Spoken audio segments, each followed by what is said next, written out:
আশ্চর্য মেয়ে তো আপনারা, একটু হয়তো অ্যাক্সিডেন্ট হয়ে যেত। আসলে আমার এই বান্ধবীটার মাথায় একটু সমস্যা আছে তো, তাই ও বাড়ি থেকে পালিয়ে যাচ্ছিল। ওকে ধরার জন্য পিছু পিছু আসছিলাম। কিন্তু দেখে তো মনে হচ্ছে না এর মাথায় সমস্যা আছে। আরে ললিতা বুবু, তুমি কবে এসছো আমাদের বাড়ি? আমি তোমার গায়ে একটু কামড়ে দেবো। কে তোমার ললিতা বাবু? কেনে তুমি? কি কথা বলছে? পারেন ওকে পাগল ছাগলে কিরাম রে ভাই? এটা কিন্তু বেশ মায়াবী বল। কোন মেয়েটা? তোকে যে কামড়াবো বললা ওই মেয়েটা। তুই তখন কোথায় ছিলি? জানিস না এই বিয়ের জন্য আজকে তোকে দেখতে আসবে? দেখতে আসবে তো আমরা সারাদিন বাড়িতে বসে থাকবো নাকি? না না, আপনি সারা গিরা মাতিয়ে বেড়াবে। তুই একটু মাকে সাজিয়ে দিগা তো, একটু পরে ওরা দেখতে যাবে। বউ খেলে আসেননি কেন? ও আসবে পরে। আগে যাদের বিয়ে তারা একে অপরকে দেখুক। অলি আপনারা ভাবেন না বিয়ে করে এত সুন্দর মেয়ে আর একটাও নাই। মেয়ে কোনো ছোট ভুল আছে নাকি? তাহলে আমারও একটা হিল হয়ে যেত। আচ্ছা, ছেলেটা দেখতে কেমন হবে? কেন তুই দেখিসনি নাকি? আমি দেখলে কি তোকে জিজ্ঞেস করতাম? দাঁড়া, আমি দেখে আসছি।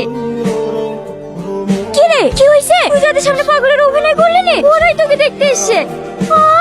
এখন কি করবো? আমি কি করে বলবো? তুই থাক।